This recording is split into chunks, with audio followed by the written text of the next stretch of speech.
Réveil triste, douloureux et difficile pour la communauté layène suite à l'annonce du rappel à Dieu du calife général Seydina Mouhamadou Makhtar Laye, 6e calife général de la confrérie. Il avait été porté à la tête de cette voie soufie de l'islam le 9 août 2021 suite au rappel à Dieu de son prédécesseur, Chérif Abdoulaye Thiaw Laye. Discret et effacé, le saint homme a marqué les esprits de son vivant. L'illustre défunt, le 6e calife du Mahdi, Seydina Mouhamadou Makhtar, est réputé une personne effacée. Vraiment une personne effacée, un homme de l'ombre.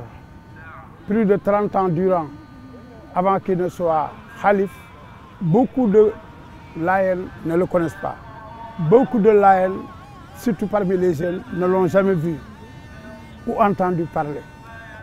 Et donc, depuis son avènement, notamment à partir du 9 août 2021, n'est-ce pas, à part sa première apparition en turbané noir et blanc, qui est le symbole quand même du calife chez le Mahdi, le blanc qui symbolise la peau blanchière et le noir qui symbolise la peau noire aujourd'hui. Et depuis, pratiquement, on ne l'a plus revu ni dans les cérémonies, ni dans les prières de Korité ou de Tabaski. Moi, je crois que moi-même, je l'ai vu la dernière fois, si ce n'est pas en 1987, lors de la disparition de son grand frère aîné, Baye Seydi Thiaw, 3e calife.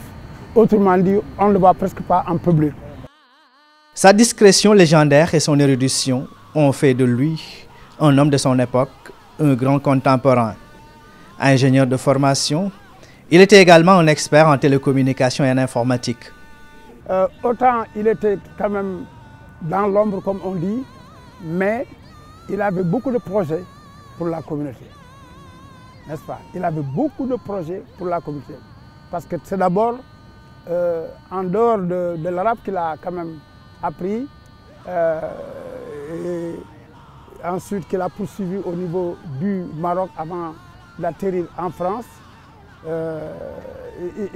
C'est un homme donc, c'est un intellectuel, un homme intelligent, donc un homme du temps, du moment, dans la mesure où il était analyste programmeur, donc du point de vue informatique, il était donc très bien au fait de tout ce qui se passe, même à l'intérieur, rien ne l'échappe dehors. Avec son rappel à Dieu, Seydina Mouhamadou Lamine Laye, jusque-là porte-parole de la famille, devient de facto le calife conformément à la tradition layène. Le tout nouveau calife général des Layènes est le fils de Seydina Ababakar Laye. C'est un bilingue confirmé. Automatiquement, selon la tradition, le frère immédiat, aujourd'hui c'est la personne de Seydina Mouhamadou Lamine Laye, fils de Seydina Ababakar Laye, qui est souvent enturbané, en blanc, n'est-ce pas? Parce que dans la communauté layène, c'est la personne la plus âgée, n'est-ce pas?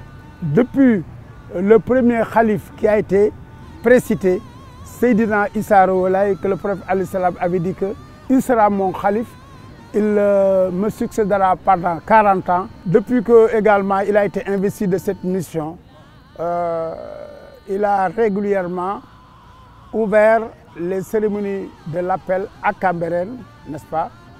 Et donc, c'était la part qu'on lui avait réservée. Seydina Mouhamadou Lamine, l'actuel calife de facto, n'est-ce pas, est le fils de Seydina Ababakar Laye.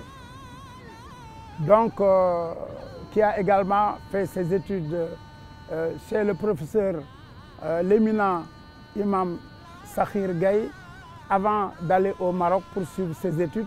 Et donc, il est bilingue, il parle correctement le français et il maîtrise également très bien le Coran. Donc, comme on a eu à le constater, il a régulièrement dirigé les soirées religieuses, n'est-ce pas, appelées Nyan ou Gamou chez nous.